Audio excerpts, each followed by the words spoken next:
Hello everyone, Presidente. Tedashute Eftuar Miresedini. I want to welcome you all to this wonderful event titled A NATO Success Story, NATO's Liberation and Post-Conflict State Building.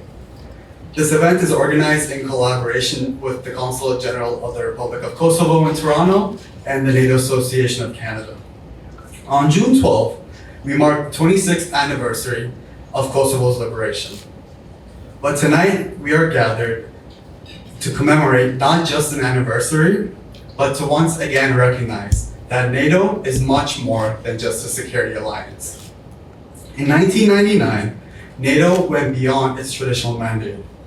NATO's intervention and subsequent deployment of peacekeeping troops stands as a beacon of international cooperation, courage, and progression. NATO reshaped the status quo of the rules-based international order by reaffirming that the global community must adhere to the responsibility to protect. Going further, NATO's mandate in Kosovo ensured security, fostered trust, and assisted in the building of new institutions that are rooted in justice, equality, and the rule of law. Tonight, as we reflect on Kosovo's journey and liberation, we recognize countries like Canada for answering the call. Kosovo is a testament of what happens when the international community is united in principle and in purpose. Devastation turns into development, tragedy turns into transformation. And lest we forget the peaceful resistance of Ibrahim Rugova and the unimaginable sacrifices of those like Adam Yashari, that are etched in the foundation of Kosovo's story. Their courage laid the moral and human groundwork for the freedom that followed. As we begin our event, I would like to call on Robert Baines, President and CEO of the NATO Association.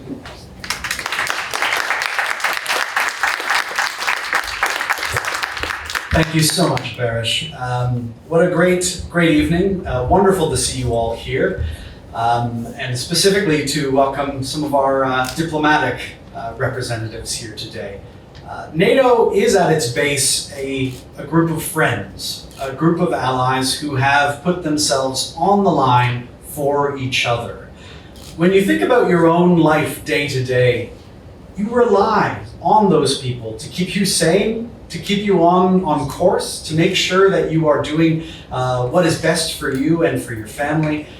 Friendships really do forge our society and our personal experiences. And you have to understand that on the bigger picture, NATO, a group of friends and allies, NATO partners, NATO hands across the ocean, really do help to maintain that kind of an ecosystem and that kind of a global society. It's what Canada has always reached out towards. It's what's in Canada's interest and in our values as well. It's what we've always tried to push for, and all of you here, I really do want to make sure that you understand that NATO is not something that happened by accident. It's something that happened with so much effort, so much work. And it started, of course, in the ashes of the Second World War, learning from both that conflict and the one previous, the First World War itself. And it's based on that simple idea that an attack upon one is an attack upon all. That strength is what leads to peace. We had a lot of trouble, death, and destruction that had to lead us to that conclusion. But now that we have it, now that Canada knows that, now that our allies understand it, it's absolutely essential that you help to maintain the education that is NATO, that is this amazing alliance and what it means to your friends, your family, those you work with. Whenever international organizations are brought up, it's really important to understand that the balance of our peacefulness, our prosperity, our security of the past 80 years has been born by multilateralism and the idea that non-zero-sum collaboration, when everybody puts a little bit in, you get a lot more out, rather than bargaining always on a bilateral basis where there's a winner and a loser. I just want to make sure that you understand that our diplomatic corps is at the center of that. And here we've got some fabulous consuls with us here. Michelle Webster, the Consul General of Australia. Thank you so much for joining us, even though you're soon to depart. A real pleasure. Australia has been more and more involved with NATO over the past 3 years especially. Karina Rodriguez, the Consul General of the Dominican Republic. Ana Luisa Ruquito, the Consul General of Portugal. Can Yaldash, the Consul General of Turkey, who's been a great supporter of ours for so many years. Thank you so much. And of course, our dear Consul General Kadri Jakai of Kosovo. Thank you so much for hosting this tonight. We're looking forward to hear from both Dr. Karimi and Dr. Hatemi.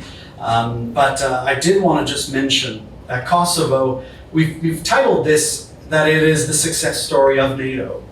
It is one of those stories that Canada should be so proud of. Every time we host an event on it, people are mesmerized by just how much we assisted the stopping of just tyrannical and terrible tragedy from happening.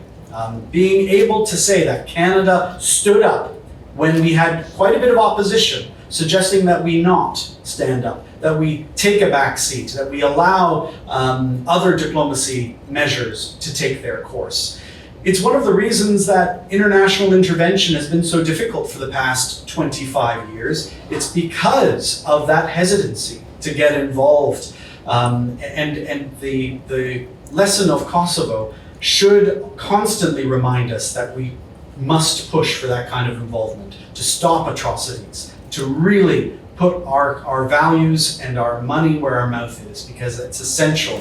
When you hear the stories of Kosovars, that you're going to be able to see some of the fabulous photos and stories around this room and in the hall, showing the actual transformative aspect of Canada's intervention, of NATO's intervention, and the flourishing country of Kosovo that now exists because of that. K4, the Kosovo force of NATO and mandated by the UN, is essential in maintaining that security. And I hope you all get a chance to visit Kosovo at some point. It is a magnificent country with just so much heritage and natural beauty, and of course the people as well. I did want to mention just a few things. We do also have our Honorary Chair Emerita, Catherine Langley Hope, here, who has been a constant supporter of the NATO Association. Catherine, I can't thank you enough. We also have one of our other directors, David Roffey, here as well. David, thank you so much for your support. And I believe we should also have the Honorable Brian Wilford, the Honorary Consul General of Mongolia, joining us shortly. We do have a wonderful group of people here from all walks of life. And they're all allies of NATO in their own way. You are all part of NATO. You are all part of the rules-based international order. It's not some strange thing, far away, unnameable, untouchable. It's here in this room. The relationships that you have here, the discussions that you take away from this, it's really essential that you see that this is what we've been building for centuries. Everybody who's ever lived would give everything to be where we are today. You just have to keep that in mind, to remind yourself that whatever troubles we're going through, whatever challenges we have before us, those who came ahead got through much worse. And we have to keep that in our mind's eye as we come upon the challenges that we have before us, including the poly crisis, the news every morning facing us, institutions like NATO, the friendships that are at the base of it.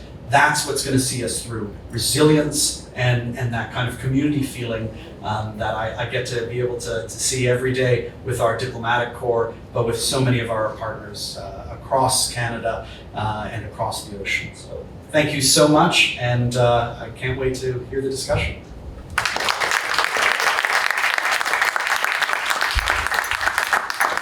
Special thank you to Robert Baines.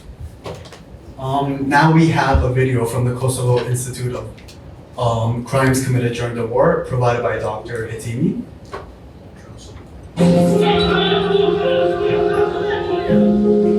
But in 1990, President Milosevic sent in the Yugoslav army.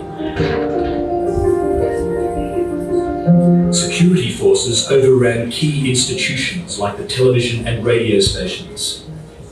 And from the parliament to the schools, Albanians were thrown out of office and out of their jobs. The Albanians have continued to elect their own leaders, who, like Deputy President Adjani, are not recognised by Serbia. 1990. godine Srbija je sprovela aneksiju u doslovnom smislu Kosova. Ona je silom i neustavno ukinula i Skupštinu i vladu Kosova i sve institucije Kosova i nametnula je jedan sistem prinudnih mera i prinudnih organa. 10 Jahre sind seit den vergangenen 3 Kriege hat Milosevic inzwischen verloren, sein Reich bröckelt ihm weg. Nur eines hat er zu bewahren gewusst, seine politische Macht. Seine politischen Gegner hat er niedergeknüppelt, seine Weggefährten fallen gelassen oder begnadigt, je nach Bedarf. Les plus forts vont mettre une douzaine d'heures pour parvenir au Monténégro. Les plus faibles, les plus nombreux, resteront plusieurs jours dans la montagne, avec comme ici, juste une couverture pour 3. Des réfugiés nous ont affirmé que 2 bébés étaient nés sur cette route de l'exil.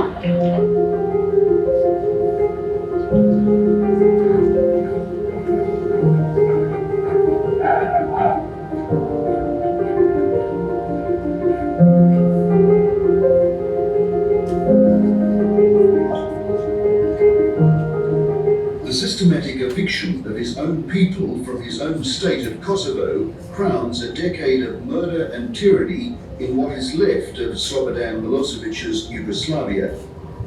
You determine that there is insurgent forces in a village, so you drive the people out, burn the village, shell their houses, kill their cattle, chop down their fruit trees. I mean, it's really a sort of medieval approach to things.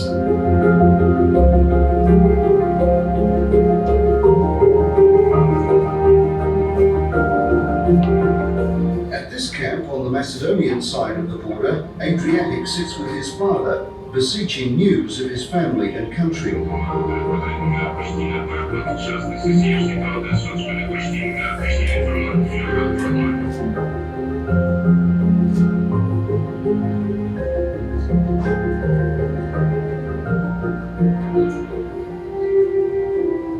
A strange war indeed when you can look down on the discarded property of a nation, emptied of its people. You can see the Serb soldiers looting the vehicles. You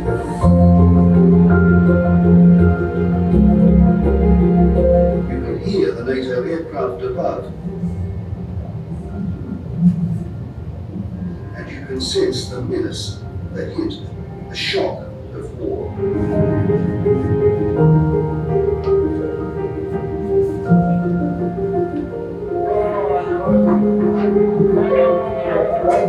On January the 15th, 1999, Serb forces attacked the village of Rača, killing 45 Kosovo Albanian civilians. As Serbian forces retook territory from the KLA, thousands of Kosovo Albanians fled their homes. The images shocked police.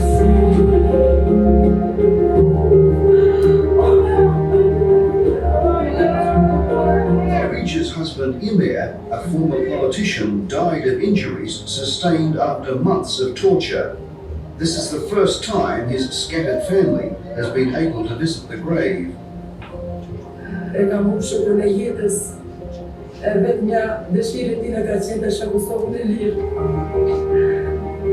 Sigur kishte vek i plumën duke kisha pas për të gojnë pokat të ka vdek me tortura, masakër për së gjallë. We must not allow ethnic cleansing or genocide, particularly at the edge of Europe.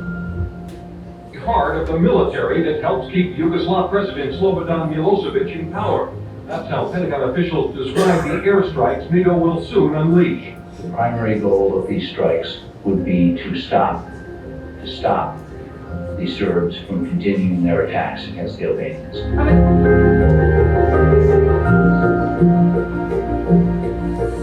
At this moment, the NATO air operations against targets in the Federal Republic of Yugoslavia have started.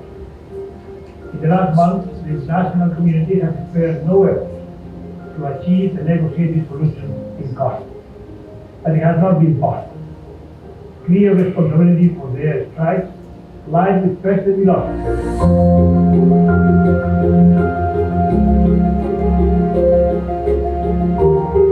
We're very alarmed by the deteriorating situation in Kosovo, and we've always said that our objective in beginning this operation was to halt the violence in Kosovo and to prevent a humanitarian catastrophe. And therefore, to do that, we need to be able to go against those forces in Kosovo, those units, those tanks, those heavy weapons, which are responsible for the shelling of villages and all the suffering we see.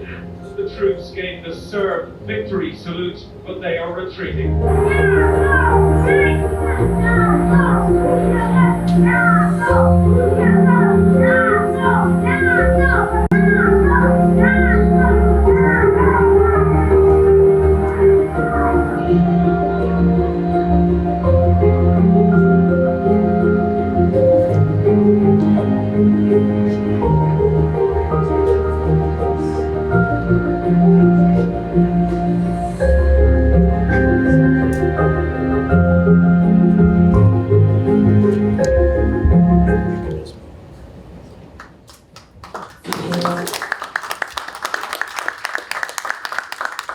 Thank you, Dr. Hatimi, for providing such a moving video. I now want to introduce Al-Mustafa to read out a survivor testimony of sexual violence. The survivor wants to remain anonymous, and we will have Alma voice her voice.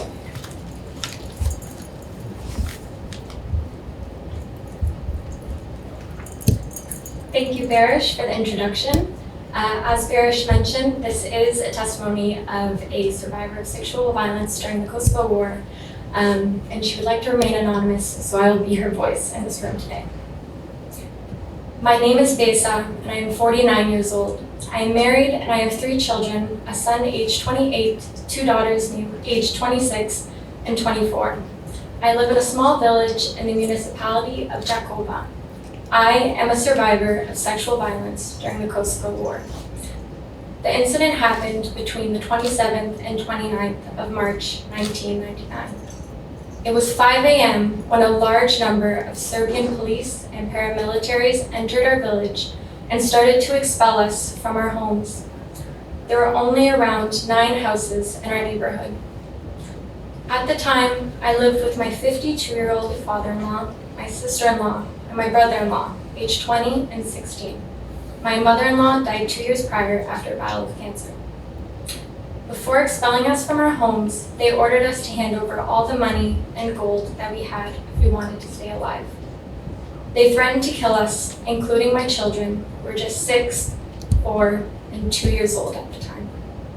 We gave them around 500 Deutschmarks and all of the jewelry owned, which was worth over 5,000 Deutschmarks, a collection of jewelry I had received as wedding gifts. After we were expelled from our home, they burned it down completely. Around 60 people from our village were out on the streets, some in cars, mostly in tractors with women and children, as we tried to flee to Albania. They lined us up after forcing us out of our cars and tractors, aiming their machine guns at us. We thought that they were going to kill us. Everyone was crying, trembling, and trying to shield our children. Smoke, flame, and terror was felt all around us. After standing like that for over 5 minutes, which felt like over 5 hours, they finally ordered everyone to leave for Albania. We arrived in a village near Jakova, where a group of paramilitaries and police were already there waiting for us.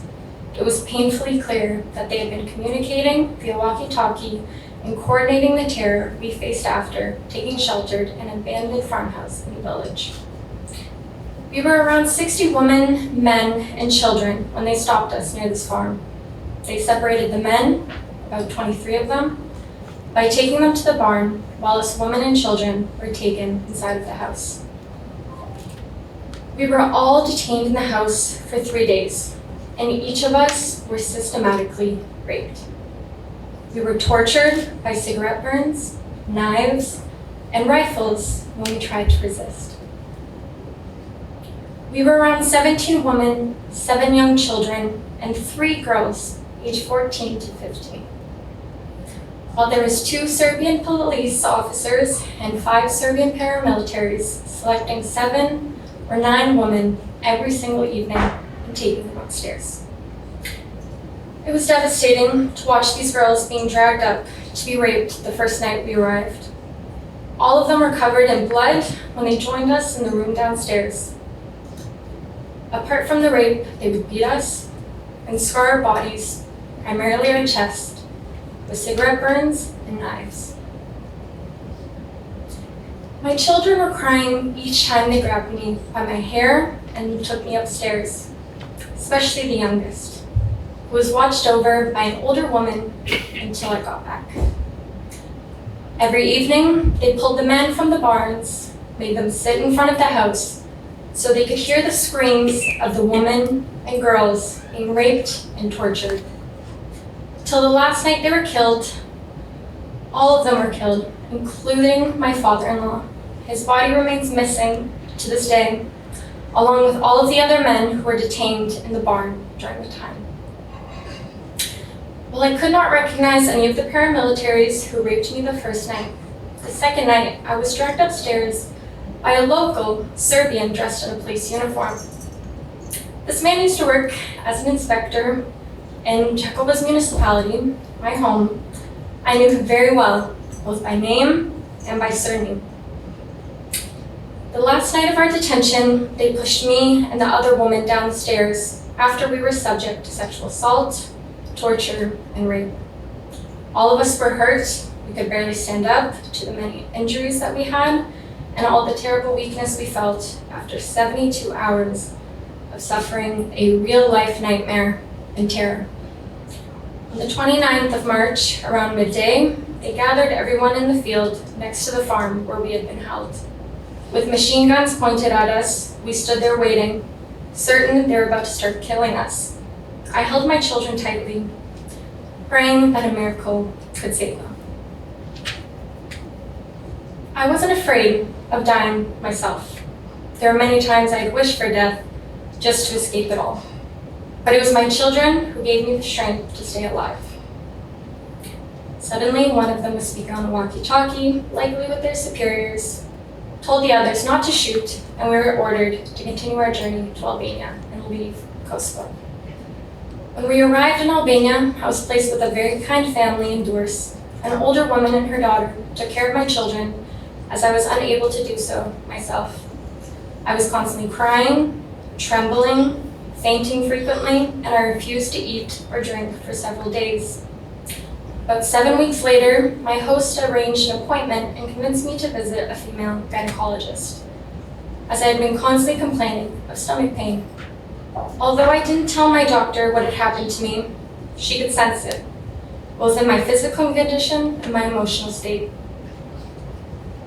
The gynecologist told me I was 2 months pregnant and congratulated me for expecting my 4th child. I just stared at her, and then I fainted. When I regained consciousness, I explained I hadn't seen my husband in 5 months. That's when the doctor realized I had been raped. I begged her to perform an abortion, and she agreed. My husband learned what had happened in our village from some elderly woman, but he remained silent until we returned to Kosovo on June 17th. That's when he told me not to be afraid or ashamed of what I had gone through, assuring me that he was there for me and would continue to support me always. Since then, he has truly been my greatest supporter. However, my anxiety and my trauma did not go away until I started to receive counseling at Medica Kosovo. In June 2002, a counselor came to visit me in my home and asked me to come to the organization for counseling. I was part of every counseling session until 2014, while I continued to attend training and other social activities that took place in the organization after I had concluded with my counseling. Alongside counseling, I also received bees with beekeeping supplies, a tractor, hens, and other milking facilities from the organization over the last 10 years. Now I have a very large farm with cows, geese, goats, and a garden with all sorts of fruits and vegetables. I take care of my animals and farming activities with love and devotion. Now I have completely recovered and regularly visit Medica Kosovo, where I refer other survivors, like me, so they can receive professional support. Since 2014, I have helped more than 30 survivors access counseling and assistance with completing their applications for official status recognition. I share my own story of empowerment and improved livelihood through work and additional income after my status was officially approved by the state. The government of Kosovo provides monthly compensation for victims. I hope to inspire and seek the support that they deserve. The only thing that continues to disturb me is the absence of justice for me and so many other women who survived the same atrocities, despite having identified one of my own perpetrators by name. In 2012, the organization helped me document my testimony of sexual violence for the European Union Rule of Law Mission in Kosovo, ULEX, through their War Crimes Unit, continuing until 2014. They also arranged for me to meet a ULEX investigator on the organization's premises where I gave my testimony and I submitted declarations from additional eyewitnesses. At that time, I refused to enter the ULEX building, so this arrangement was the best solution. According to their female investigator from Finland, ULEX issued a warrant to arrest against the perpetrator. However, no arrest has been made and no trial has taken place to date. This criminal remains free for reasons that should never outweigh justice. While we continue to wait in the hope that those responsible for sexual violence, torture, and other crimes will finally be held accountable. I only hope I live to see a day when all survivors of wartime sexual violence find justice and healing. Thank you.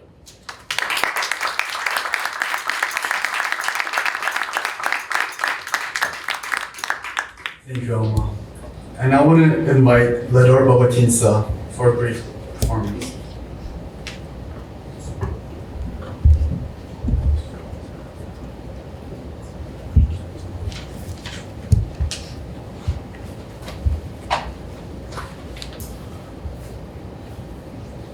Good evening, distinguished guests, allies, and friends. My name is Ledor Babatinsa. By day, I have the privilege of running the province's busiest emergency department, and at night, thanks to my voice and people at Kadri Daka, I get to do cool things like this. I just want to take a quick moment to provide some context about the song that I'm about to sing. Lulia e Kosharis, or the Flower of Koshare, is a tribute to the brave soldiers of the Kosovo Liberation Army who gave their lives during the Battle of Koshare in 1999. This battle was not just a fight for territory, it was a fight for dignity, freedom, and identity. This song symbolizes resilience, sacrifice, and the blooming of hope even in the harshest conditions. Tonight, as I sing, I carry with me the voices of a people who fought for peace, and I honor the international support, including Nato, that helped make that dream a reality. The song is not only about the past, it is a reminder of our shared responsibility to protect peace and human dignity across the globe. Thank you.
Si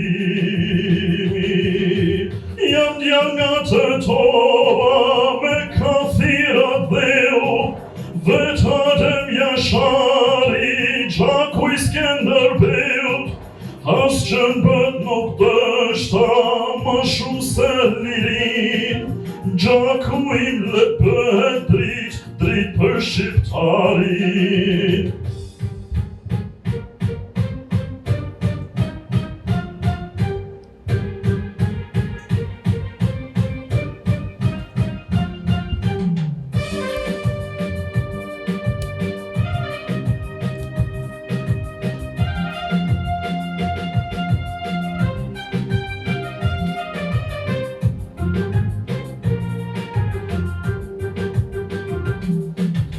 Onzën nga Kosova, hej, flaka e liris, kthehet nga Koshoja, hej, lulja e trimnis, lulja e trimnis.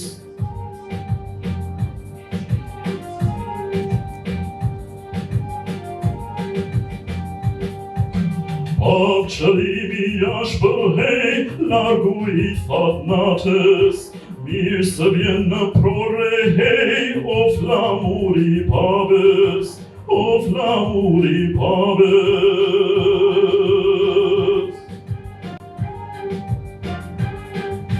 Lam të mirojnën, e ti baqerimin, vetë me mësuat, si duhet atheu, si bëhet betimi.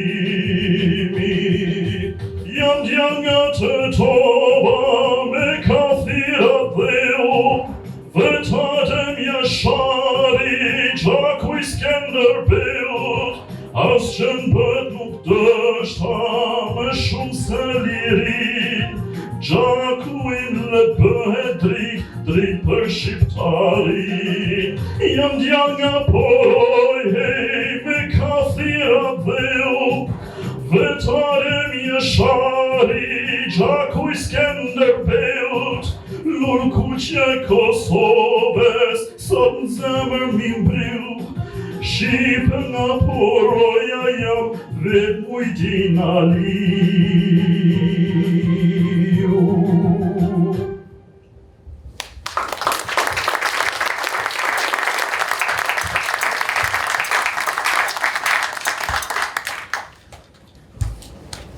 Thank you. I now want to introduce Dr. Adde Hatimi. Gaining his PhD in Contemporary History of Politics from Ghent University, Dr. Hatimi brings over 17 years of multidisciplinary professional experience across international organizations, academic institutions, and the private sector. His expertise is mainly concentrated on project and program management, alongside research and policy development. Dr. Hatimi has authored more than 30 flagship UN reports, which includes public pulse analyses, early warning reports, and human development reports, as well as delivering lectures on topics including political and institutional stability, good governance, and development. Dr. Hatimi is currently the executive director of the Institute for Crimes Committed During the War, an institution established by the government of the Republic of Kosovo dedicated to research and documentation of war crimes.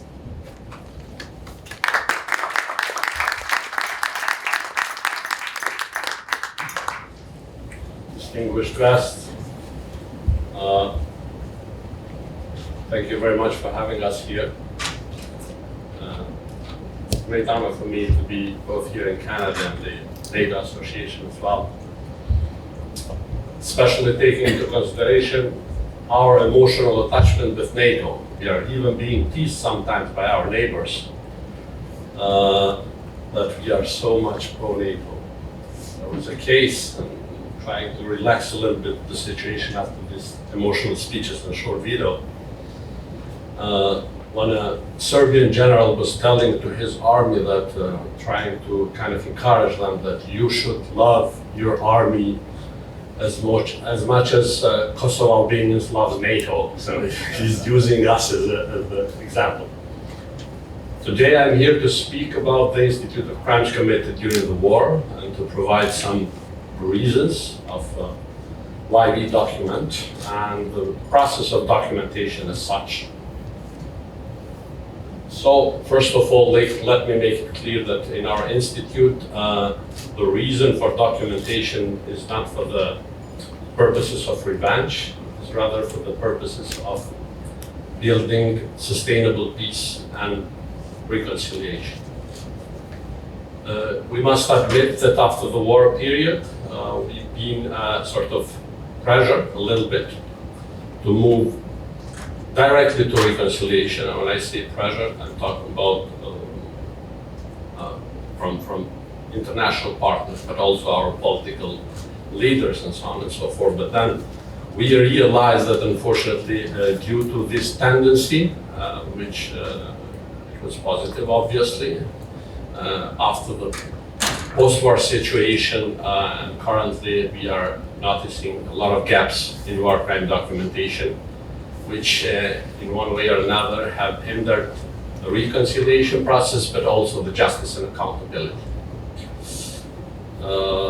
Given that our orientation actually as a society, but also politically as Euro-Atlantic, we try to learn from the already existing examples of the process of post-war kind of sustainable peace processes.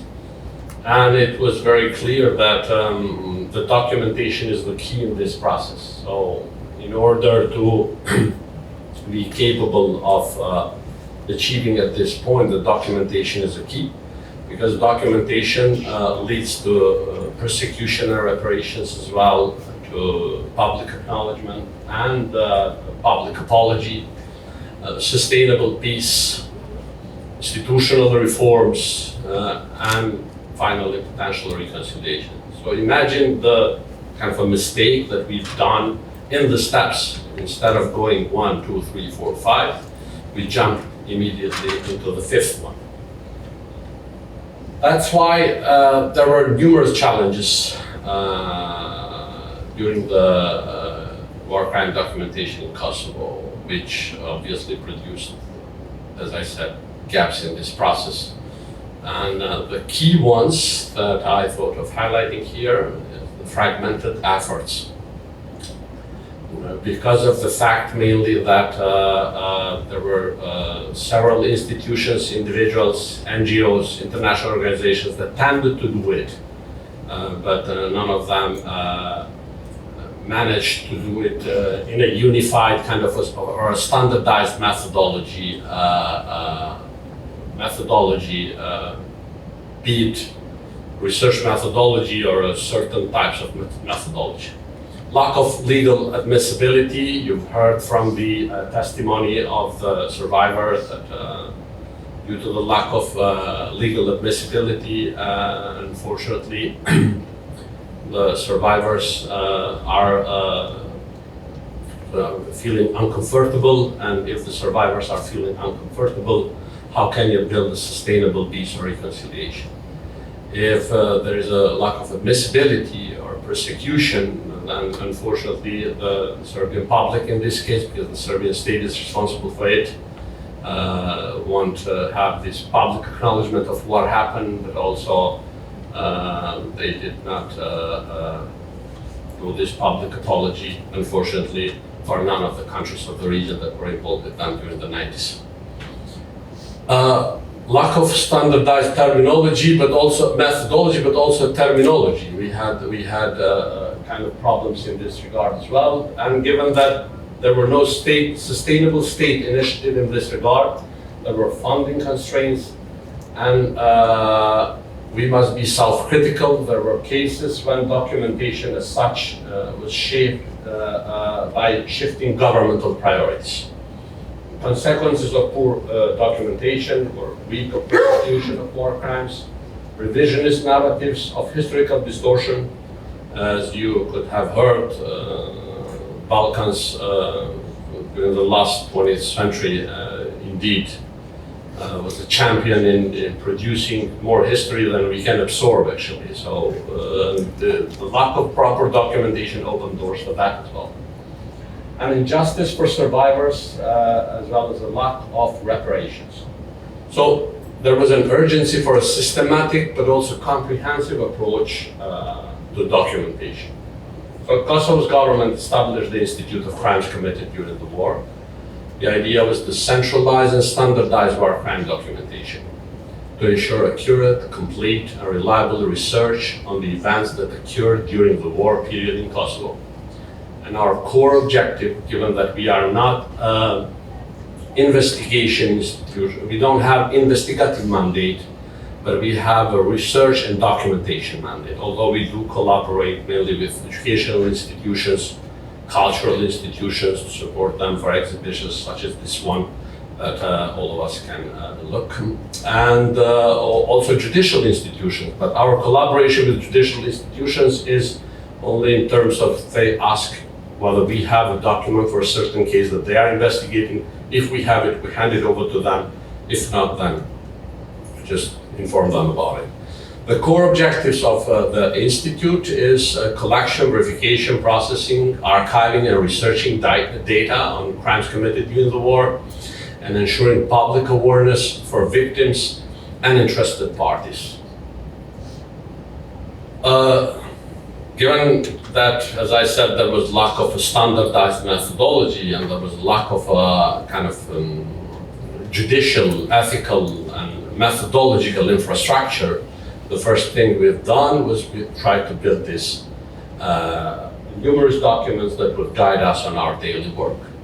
And talking about these documents is the regulation for systematization of working places, but also the functionalization of the Institute, detailed research methodology on the approaches we are going to follow during this process, and I'll talk about it in the next slides. And the ethical, actually, confidentiality and non-disclosure agreement, but also ethical standards for while doing this process. As we know, in Kosovo, there were also other communities that experienced war crimes. And the idea with our institute, as I mentioned from the very beginning, is not to basically document what happened to Albanians specifically or to a certain community there. But the idea is to rather increase the society's awareness about the fact that besides the fact that during the war one party might lose more than the other, at the end of the day the war as such is bad for both parties. So we are inclusive in terms of documenting the war crimes, and that's why this ethical approach and methodology and kind of a documentation that would guide us in this process was important for us. None of these documents were not designed basically without very broad collaboration in-house, but also with international kind of scholars or experts of the field. We have a very good collaboration with the colleagues from the University of Pristina, Academy of Science, and civil society organizations, even individuals who on voluntary basis managed to document during this phase, and obviously with the victims itself, because our institute puts the victim in the center and the child's best interest. That's how it's written in the law. And we have a law, which means we have a legal and financial sustainability. By the law is assured our independence, besides the fact that we have to report to the government, because although we are fully autonomous, but autonomy does not mean anarchy. So we have to report, but on the other side in the process, professional aspects of it, we are very independent and autonomous in this field. The core idea is to ensure that the highest international professional standards are met, but also to address the local needs. Our institute has three major departments: documentation, research, and operational. Each department actually, the Department of Documentation deals with the process of collection, verification, processing, and archiving, whereas the Department of Research has the Division for Academic Research, Specialized Analysis, but also the digitalization of research materials, and the operational part is like procurement, finance, and stuff like that. The core principles and behaviors of our institute are legality, independence, impartiality, transparency, non-discrimination, confidentiality. And when I speak about the confidentiality, I'm referring to those survivors who provide their testimonies but prefer not to be identified in the public for different reasons. And gender equality, because during the war, unfortunately, according to some estimations of international organizations, but also local ones, there are around 20,000 women and men who experienced sexual violence. With the methodology, it is kind of foreseen from every single detail, all of these processes. And this document serves, as I said, as a manual for our daily work. But frankly speaking, the moment when I realized that we could have done something good, like a proper document, which meets this international standards, was like a few months ago in Bucharest. There was a conference marking the 35th anniversary of the Central Europe. And in this conference participated 11 different institutes that are mandated to document crimes of communism. And I kind of took advantage of this opportunity and kindly asked all of our colleagues to provide suggestions, critiques, and so on and so forth. And we received from some of them, we tried to utilize them, and afterwards we were kindly asked if it is okay if they can also use some parts of our kind of methodological approach to document their work. Which means this was one case, and the second case is 2 months ago or something, I had a visit from a delegation from Ukraine, and with the representatives of civil society, government, but also military units or representatives. And they also said that this kind of a methodology seems appropriate for them as well to document. And the reasons for it are many, actually. Given that the mandate of the Institute is to document crimes against humanity, economic crimes, psychosocial crimes, environmental crimes, and crimes committed vis-a-vis cultural and spiritual heritage in Kosovo. So it is very comprehensive, and that's why in our methodology we made sure to treat the documentation of war crimes from very comprehensive approach and also interdisciplinary approach, which means people that contribute or colleagues that contributed into this document or into this manual of ours, but also at the office, taking into consideration the profiles of the colleagues, are of different backgrounds: lawyers, historians, anthropologists, historians, politicians, and so on and so forth. So the most crucial part of our this documentation chain, I would call it, is the verification part, because we want to make sure that every single material that is collected passes through this methodological filter of documentation. And if that document passes this filter, then we decide whether we want to process and archive it. The process of verification also helps us in as far as the categorization of the crimes is concerned. Currently, I'm very happy to kind of inform that we managed to collect 330 linear meters of archival material and around 21 terabytes of digital materials, which means around 13,000 hours of videos documenting war crimes. So the good thing, all these materials were collected from around 350 sources. The good thing is, and what I like most, is the fact that the Institute is being turned into a collection point where all parties kind of send their documents, first of all for preservation purposes, but also for research purposes, be it on academic research or journalistic research or cultural exhibitions and so on and so forth. By the way, before apologizing for the lack of modesty, because the Institute is quite new, we are established in November 2023, so it's around 20 months or so. I want to highlight the fact that all these achievements were kind of realized not only because of our work and commitment, but although it did not, it was there, I think, and I'm talking here in the name of 43 employees of the Institute, but it was achieved mainly because of the support that we received from, first of all, local and central level institutions, but also we managed to kind of deploy in all 6 regions of the Kosovo with the offices and employees. In addition to that, we actually received, as I mentioned, a lot of documents from photo reporters, researchers, previous NGOs and institutions that we have. In terms of archive security, we are based at the building of the National Archives in Kosovo, which means the building as such is safe from physical, chemical, and biological kind of threats, so to say, like water, fire, and so on and so forth. Obviously, especially nowadays, there is professional archives all have at least this digitalization plans.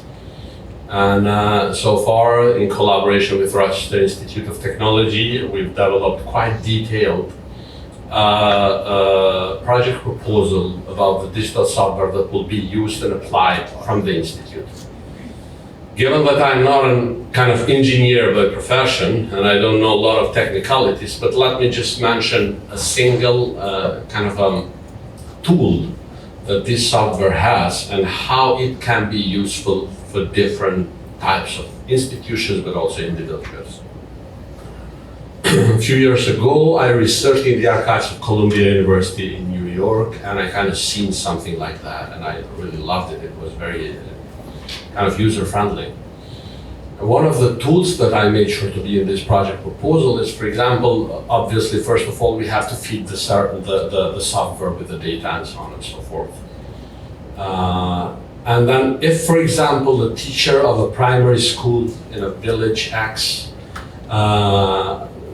asks the software to provide kind of animation, narration, or an exhibition. Let's take as an example the massacre of Poklik, which is one of the heaviest ones, because in this massacre were killed first 54 people, 24 of them being children, the youngest one being 6 months old, and then they were burned twice in order to kind of remove the effects.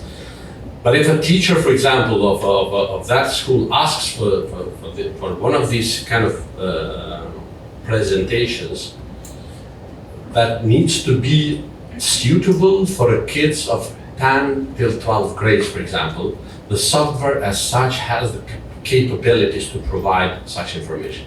Imagine now how useful is this process, this software going to be, and I hope that during this year we'll start applying for the researchers like academics, but also journalists and those that are kind of interested about this nature of work. And yeah, we have the document, but we didn't start applying it yet. Whereas the research department, all of these stuff that I mentioned so far, or most of them, during the last 5 minutes or so,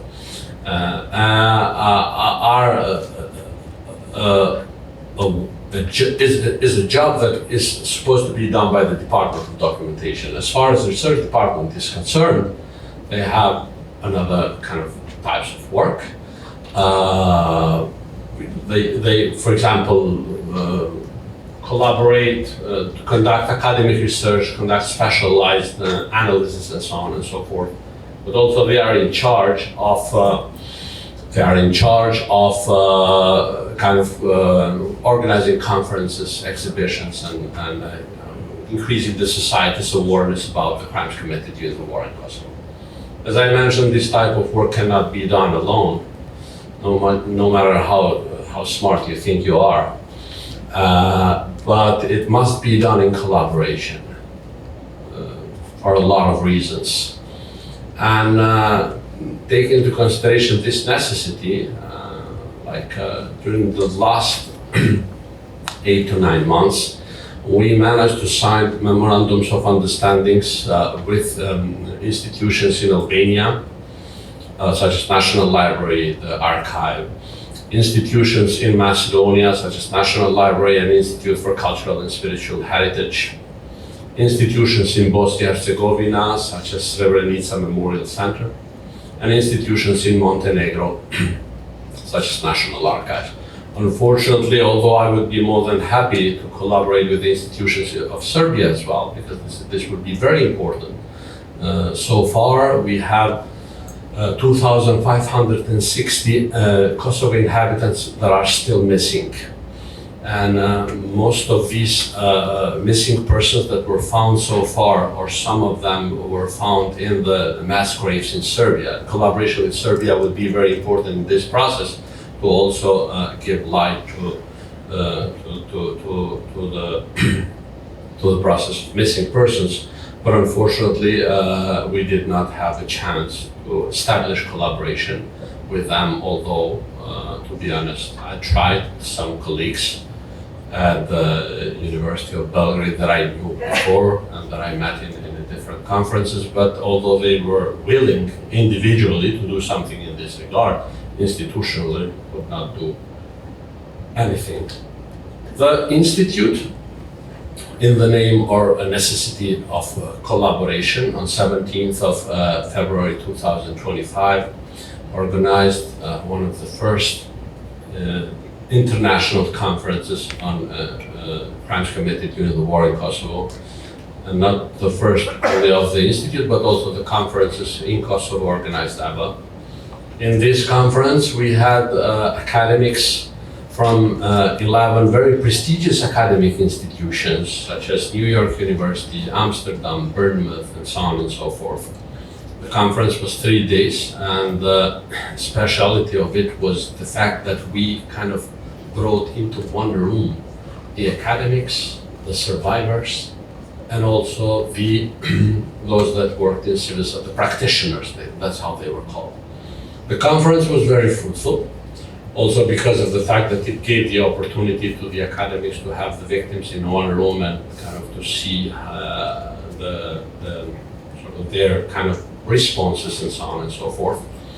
And currently we are in the process of preparing an edited volume, which is hopefully going to be published by Cambridge University Press or Routledge. And the chief editors of this volume are Professor Aidan Hare from the Westminster University, one of the most popular names currently on transitional justice and so on and so forth, or in this field, and Professor Fortuna Sheremeti, one of the professors of criminology of the University of Pristina. Again, the idea is to kind of take advantage and share the expertise between local and international research. Besides collaboration with educational institutions, we also collaborate with cultural institutions such as libraries, museums, movie makers, artists, drama, theaters, and so on and so forth. And we have kind of initiated I don't want to call it a platform, a type of a forum, which is called Zon Kujtes, which means voice in memory. And the last forum was organized, was dedicated actually to the soldiers, Albanian soldiers that were killed while serving in the army of Yugoslavia during the 80s. And they kind of received an invitation to finish their kind of military mandate, I don't know how to call it. And when they went there, so far we have documented 135 soldiers that were brought back to their houses dead. And imagine they're archivolit. They were locked and they were not allowed to open and see the bodies of their family members. The justification was that they killed themselves. Imagine, so these people were killed from an army and while serving into an army that was supposed to protect them. And one of the exhibitions here was dedicated, or one of these forums was dedicated to this topic. Because the mandate of the Institute is not only to document the crimes committed during the war, basically 98, 99, or up to 2000 after the war period, but it's also mandated to document, first of all, some of the crimes that occurred after the war period, respectively until 31st of December 2000, and also other types of crimes that led to war.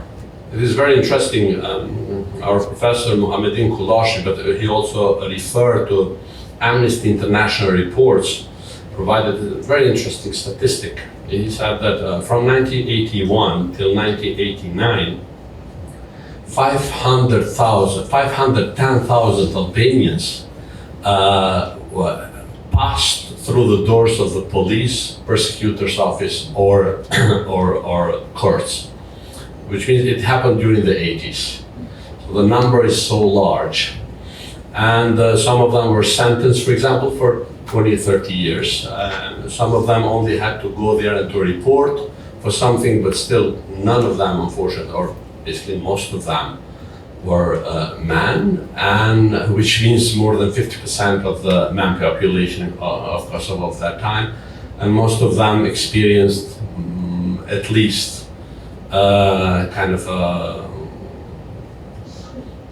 they were hit or something like that. So the number is large, and that's why it is very important for us as a society, I guess, also document those crimes that led to war. The impact of comprehensive documentation and for addressing the challenges that I mentioned was high, good, because we managed to integrate materials that we produced or we gathered into education and public awareness. We enhancing with the exhibitions, but also publications, and we've kind of enhanced collective memory and cultural representation. In one way or another, the legal accountability in Kosovo during the last 4 or 5 years, or even before the establishment of the Institute, has been a little bit more progressive in this regard, because Kosovo also created persecution for war crimes, but also a department in the police for investigation of war crimes. And instead of conclusions, some of the challenges that we faced, we managed to find solutions for them, but given that we don't have that much time, I better kind of use the opportunity to kindly invite you, and this is because of the pressure that I got from our public relations office, to like our pages. We are in all of these social media, but we also have a website, and I would be more than happy to provide any additional information regarding the Institute or the process we are going through via email or kind of online meetings and so on and so forth. Thank you very much, and sorry for being a little bit long.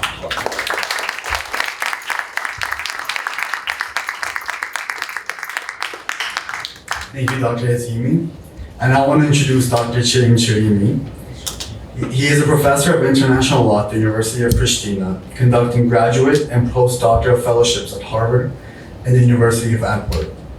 He is also a research fellow at the Max Planck Institute for Comparative Public Law and International Law in Heidelberg, and has held senior academic positions such as being director of the University of Pristina.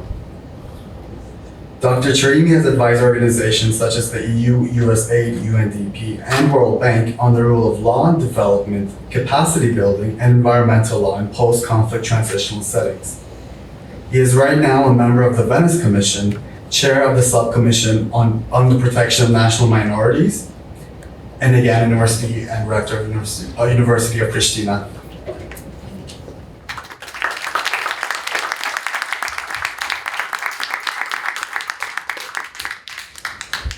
Thank you. I should probably take that version of my resume afterwards.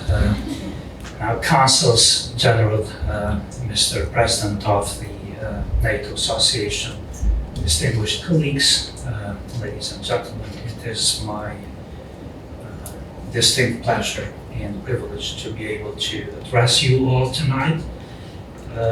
I'm the last one to speak, and it's becoming rather late, so I'll try to be brief. But I should add, to the extent a lawyer can be brief. So let me begin by extending my heartfelt gratitude to the Consul General of the Republic of Kosovo and the NATO Association of Canada for this unique opportunity to reflect on a pivotal moment in modern international relations, which is NATO's intervention in Kosovo. I would also like to thank the Royal Canadian Military Institute for hosting this time-bound discussion, especially with the G7 summit taking place right here in Canada and the NATO summit set to convene next week across the ocean in the city of The Hague. No less significant, it was just last week that Kosovo celebrated the Peace Day, an annual national holiday observed every June 12th, marking the entry of NATO forces into Kosovo. Now, as we commemorate the 26th anniversary of Kosovo's liberation, we do more than recall a turning point in the Balkans' history. We also revisit a cornerstone in the evolution of humanitarian intervention and the legal political architecture of post-conflict securitization. The 26-year historical horizon, I believe, provides an unparalleled vantage point from which to portray the past more accurately. Let me first, however, provide some context which is relevant to deconstructing the underlying circumstances leading up to NATO's intervention and the very character of that intervention. In the late 1990s, as it was shown in a number of different ways here, Kosovo became a synonym for humanitarian crisis. Indeed, the entire decade of the 1990s was marked by widespread human rights violations or abuses of varying magnitude. Among other things, I think it suffices to revisit the annual resolutions adopted by the UN General Assembly on the human rights situation in Kosovo. Mass expulsions, widespread ethnic cleansing, and systematic violence threatened the Albanian population. Around 1 million people were forcibly expelled or left their homes out of fear from Serbian police, military and paramilitary forces. As it was found by the International Criminal Tribunal for the former Yugoslavia in the Milutinovic and others judgment of 2009, through a widespread and systematic campaign of terror and violence, the Kosovo Albanian population was to be forcibly displaced, both within and outside Kosovo. The tribunal went on to say, and I quote, "The members of the joint criminal enterprise were aware that it was unrealistic to expect to be able to expel each and every Kosovo Albanian from Kosovo. So the common purpose was to displace a number of them sufficient to tip the demographic balance more toward ethnic equality and in order to bring the Kosovo Albanians into submission," end of quote.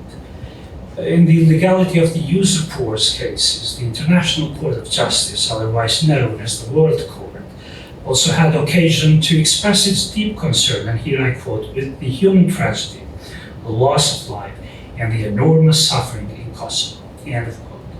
It is this background, along with Serbia's refusal to accept a peace agreement, that forms the factual context leading to NATO's intervention.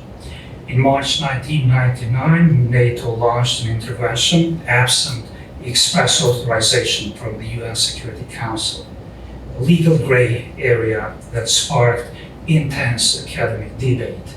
But as everything else in international law as well, context is everything, or virtually everything. The harbors of Kosovo demanded a response that existing legal frameworks could not readily provide. So this gave rise to the now classic, though somewhat tragic suggestion by then US Secretary General Kofi Annan that NATO's intervention in Kosovo was illegal but legitimate under the circumstances. There are times when the use of force may be legitimate in the pursuit of peace, he observed. So NATO's action, while not authorized in advance, was ultimately ratified ex post facto by UN Security Council Resolution 1244 in June 1999. In many ways, this was not merely a moral necessity, but a moment of reclaiming the law's rightful place and position, a moment where it began catching up to urgent humanitarian imperatives. As it can be easily imagined, this led to an intense legal debate. So the Kosovo intervention reopened the classic question, can unilateral or coalition-based humanitarian intervention be legal or at least legitimate in the absence of express UN approval? State practice, especially when widely supported, can shape the law. So NATO's collective action, driven by humanitarian urgency, arguably did just that. The international community, divided between strict textualism and progressive realism, still wrestles with this precedent. But the weight of Kosovo is undeniable. It compelled a re-examination of sovereignty, responsibility, and intervention. And we, I speak also on behalf of my other colleagues present here, who were living witnesses and are survivors of the horrors of that war because of this very intervention, are best, I believe, positioned to testify to what it meant to us and to countless others. And so since we are having this dialogue right here in Canada, let me address Canada's role in this process. So Kosovo's liberation was not the end of the story. It became the catalyst for one of the most significant normative shifts in international relations and international law, namely the responsibility to protect, otherwise known as the R2P. Canada, through then Foreign Minister Lloyd Axworthy, led formation of the International Commission on Intervention and State Sovereignty. This initiative gave birth to R2P, a framework that seeks to reconcile sovereignty with accountability, with the ultimate goal of saving human lives and preserving human dignity when under threat from their own very state or government.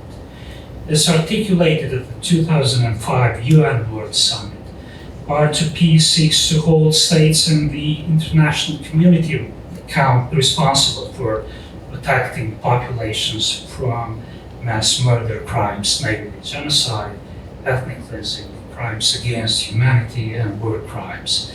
While R2P holds immense promise for the better future that we all seek, it is also under significant pressure from the current international political climate. Nonetheless, it remains a living testament, born directly out of Kosovo's agony and subsequent international response. And now let me briefly address Kosovo today and its post-conflict resilience. In my view, Kosovo today stands as a developing but vibrant and resilient democracy. It plays an active role in promoting regional stability, demonstrates a strong desire and commitment to European integration, and acts as a responsible member of the international community. And this is thanks to NATO's actual intervention and its post-conflict securitization, international peacekeeping, and the country's own commitment to building inclusive institutions. Though challenges remain, Kosovo's progress is a testament to what principled international engagement, military, diplomatic, and developmental can achieve. So for many around the world, or to be more precise, today's world, this may appear as a miracle, but one that was possible. And if it was achievable once, it can be achieved again, and ideally everywhere. To conclude, as we look ahead, the responsibility to protect must be protected itself first. It remains imperfect and politically strained, but its core purpose, preventing mass atrocities and saving human lives, the most precious of things, is too vital, I think, to abandon. So NATO's intervention in Kosovo remains, to this day, the most compelling and powerful testament. In this connection, and as a final concluding message, I would wish to bring back the following quote from one of my former professors in the States, and I believe one of the leading authorities of international law, Professor Michael Wiesman, writing back in 1999 about NATO's Kosovo intervention in the American Journal of International Law.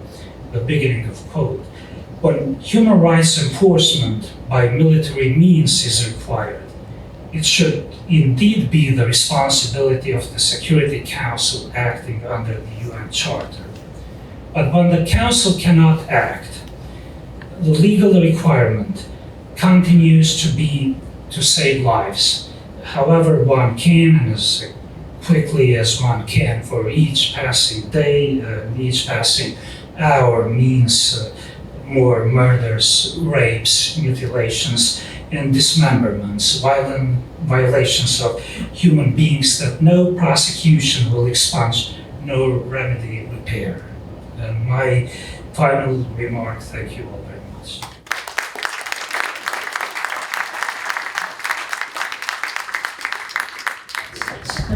So, Dr. Hatemi, Dr. Kareni, what excellent complimentary presentations.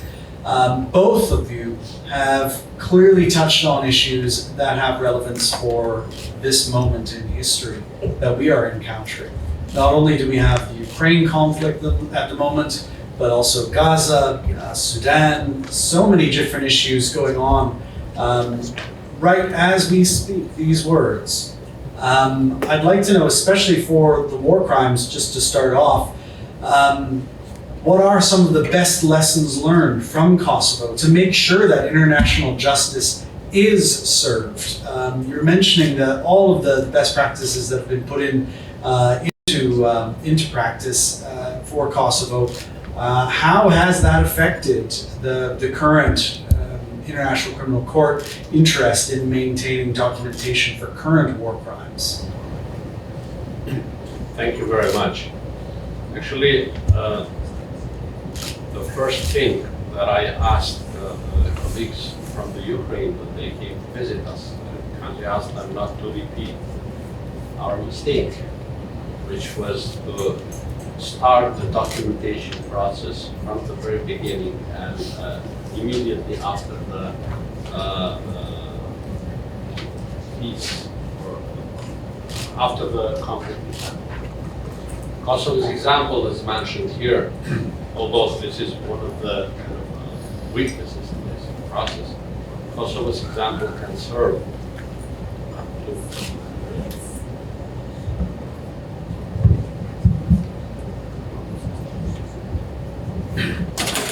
to many places, especially those post-confliction societies, because because indeed some of the practices that were implemented to our country are already being kind of serving as examples, for example, to Ukraine, as I mentioned here, but also to some African countries. Now, during the forum that based unfortunately organized by our president, there were around 44 countries being represented there.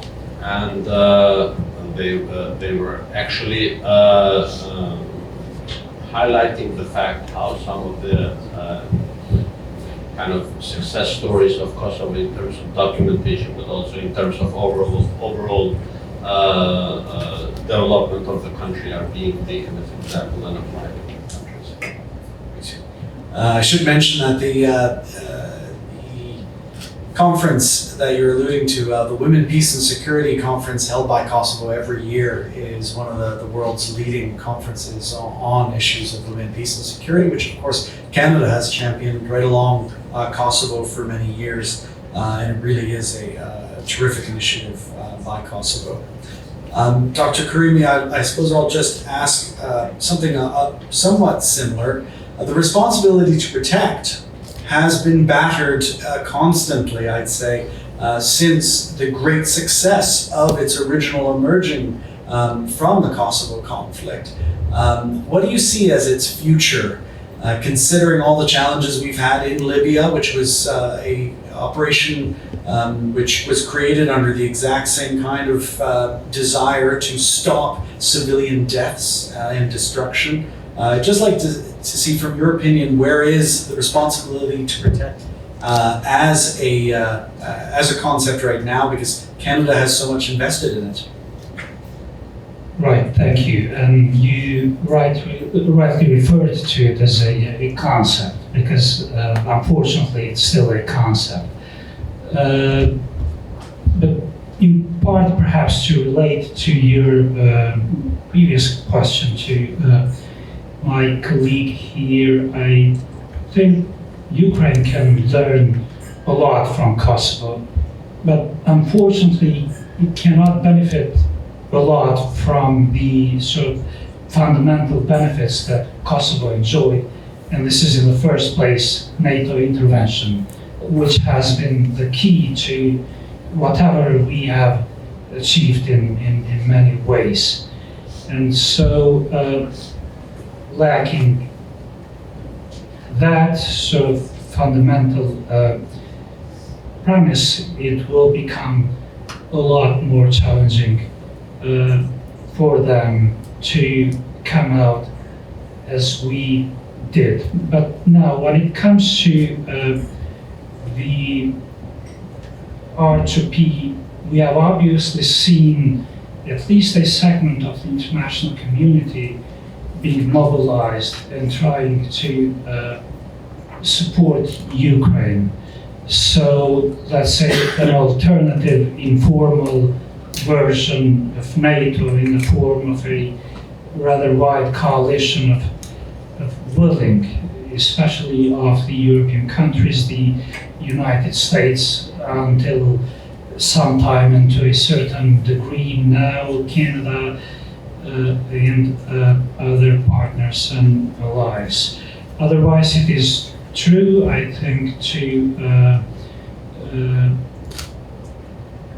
observe and accept these sort of fluctuations of the concept of the responsibility to protect. In fact, looking back, there have been a number of other examples in Africa and in Libya when the interventions of the international community were authorized on the basis of the responsibility to protect. If you look into the UN Security Council resolution authorizing military action in Libya, no matter how limited was that during the Obama administration, that resolution makes an express reference to the responsibility to protect. But then right after it, in almost the neighboring Syria, the doctrine then became silent because of the complexity of the sort of global situation. I mean, personally and also collectively, I think we have reasons to be optimistic with some degree of caution, but in my view, this is what has sort of traditionally happened with international law and the organized international system. So it has had its moments, like the 90s, when the UN and the international intervention was revived, and then we had another period. But I am still optimistic that humanity and its organized institutional system will find a way to cope with these challenges. Now, of course, what's happening in Ukraine and in Gaza and in Sudan is unfortunate and is extreme in a number of ways. And also the intensity of communication. So the fact that we have real-time news about what's happening in a village in a remote part of the world apparently makes the situations seem more sort of tragic. But empirically speaking, and there is a well-known professor, Steven Pinker at Harvard University, professor of psychology, he has a book titled The Better Angels of Our Nature. And empirically speaking, evidence speaks to the fact that notwithstanding these conflicts and the problems that we have, the level of violence that humanity has experienced is at the lowest level in the history of humankind. And so this should give us hopefully an indication of both the achievements and about what we can achieve. As should the whole experience of Kosovo, of rising above that violence. And I would recommend Steven Pinker to anybody who has not read his work before. I think we might have a chance for maybe one question from the audience if we have one. Otherwise, okay. We might have to steal one of the mics from our interlocutors here. So why don't we take 3 questions together, and then we'll see about answering them all together. If you wouldn't mind raising your hands there, and Alex will dispense the microphone there. Thank you. I think we have 2 here and 1 just over here. Thank you so much. This is a question especially for Dr. Hatimi. What engagements have you had with Serb or Serbian-based organizations to try and aid documentation or the reconciliation process? Because the image that we have, for example, recently of Serbia is Alexander Vucic's response to the UN General Assembly commemorating Srebrenica, where he defiantly shoved his face into the flag and said, no, no, no, no, no. Has there been any engagement, proactive engagement with your organization to try and document this further, or has it remained quite belligerent even years later? We'll just wait for 2 more questions and then take them all together. Hi, thank you very much. My question is actually for the both of you. Today we're living in the 21st century with hostile actors using social media to essentially spread misinformation and essentially deter faith in the rules-based international order into nuanced solutions, into proper accountability. So my question is that, as I guess academics, as think tanks, as people who are highly immersed, or highly separate, I guess, from the issue, and we're studying in a way that maybe many people are not. So I guess how are your esteemed individuals in your esteemed institution that you represent, I guess, addressing that social media misinformation gap that is essentially happening every day? Just one more, I think, just right here, Alex, if you could.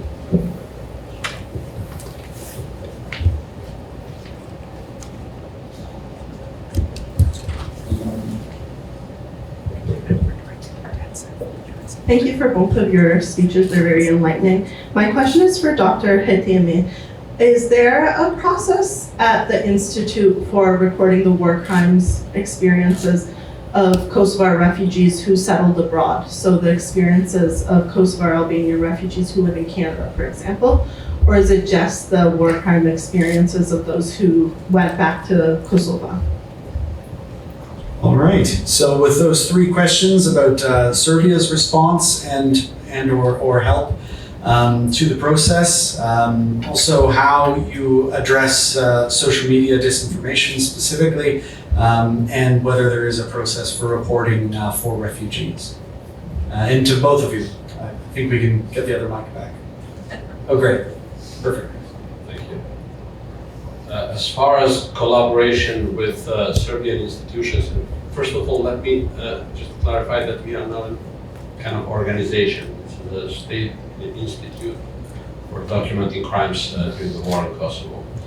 As I said, with the state institutions, I try to establish contacts and to kind of organize official collaboration and exchange of materials. I didn't succeed because of their rejection. But however, we do collaborate, for example, with Humanitarian Law Center, which is based in Belgrade. And some of the materials that they've collected during the post-war period are already handed over to us. In addition to that, just to make sure that we benefit from the expertise of all those that worked in this field previously, they also have an office, a branch office in Pristina.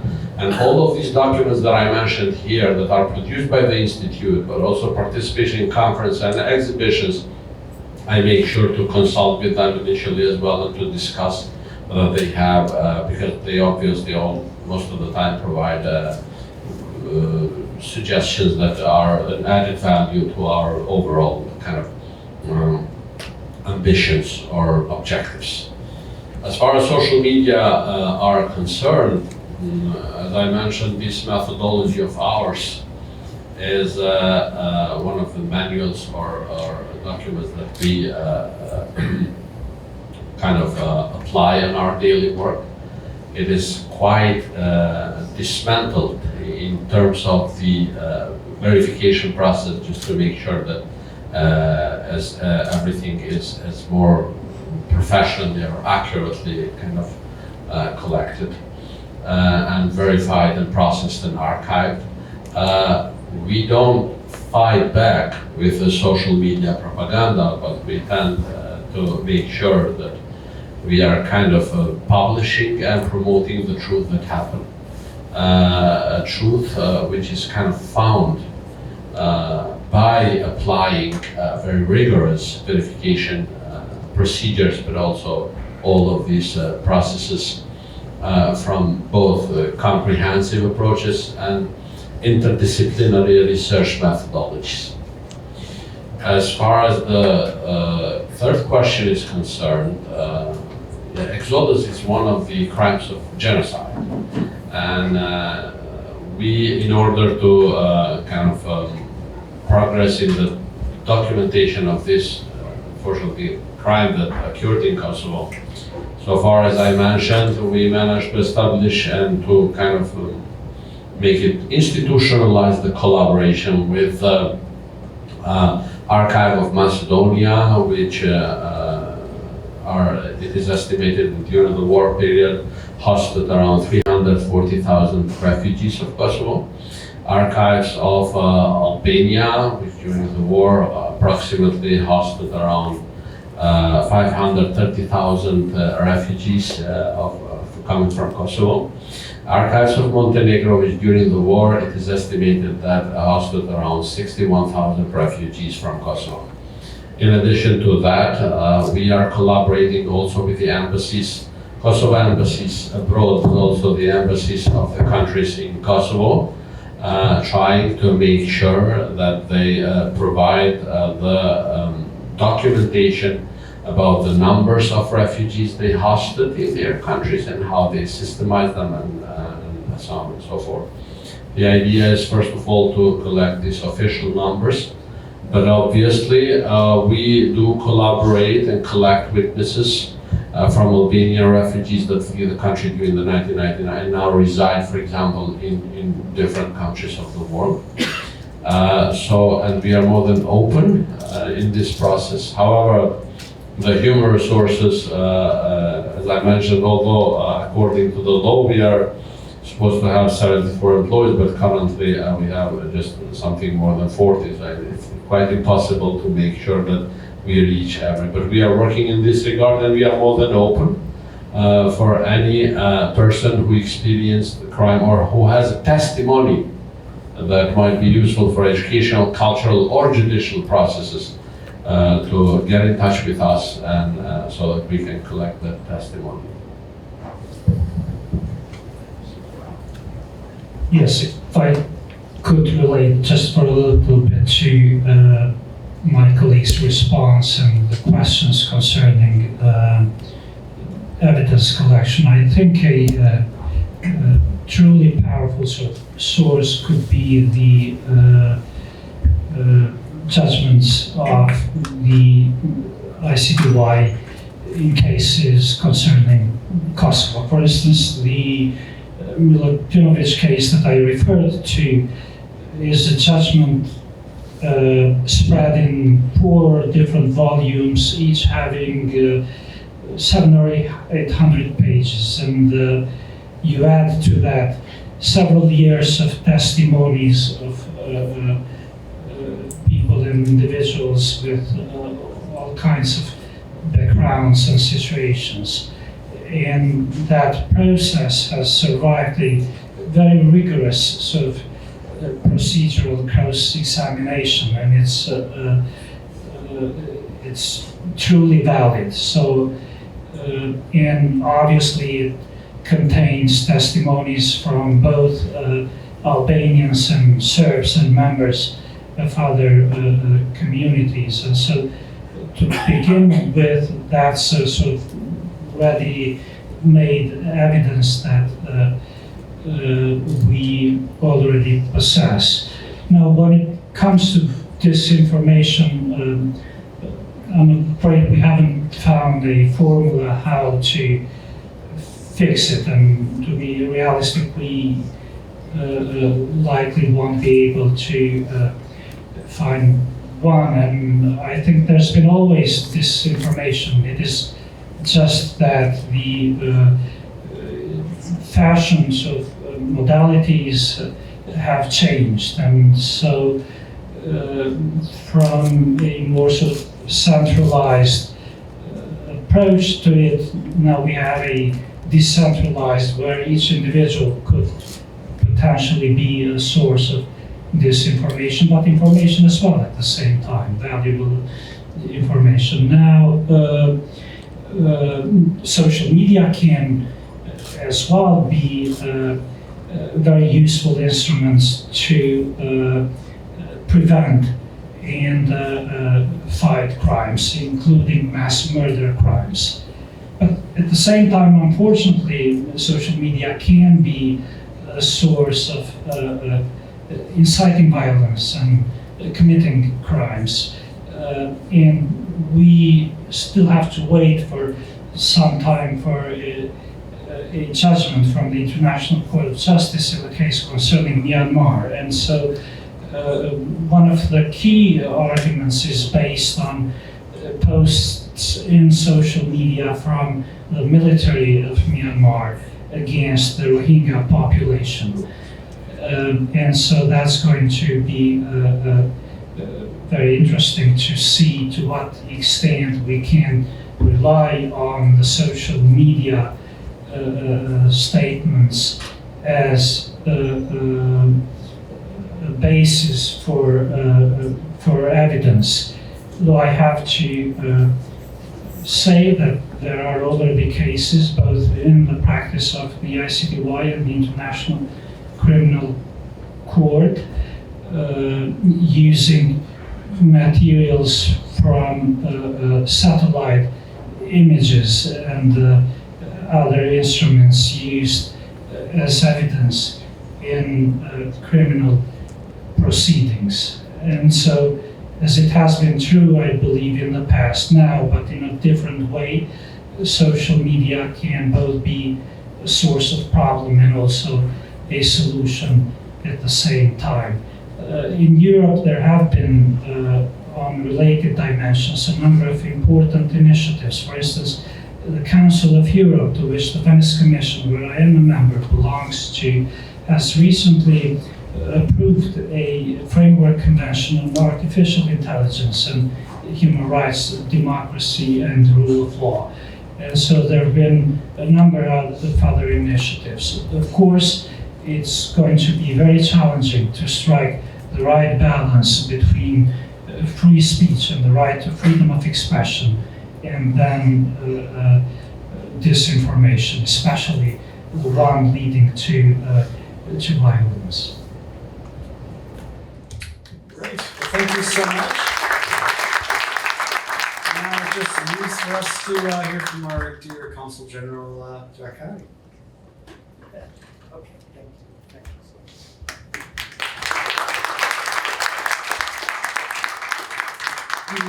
Dear guest, dear Robert Sabins, and your wonderful staff, thank you so much for this wonderful collaboration with us. So, dear guest from Kosovo, Mr. Dr. Jeremy and Dr. Timi, thank you so much for your wonderful presentation, and you have made our job so easy tonight, and it's very nice. I will try to be very short, dear colleagues from the Consular Corps, Mr. Aldash, from Consulate General of Portugal, Australia, and now they are here. Thank you so much for your being here tonight with us. And at the end, I will just thank our intern, Mr. Barish, for your job.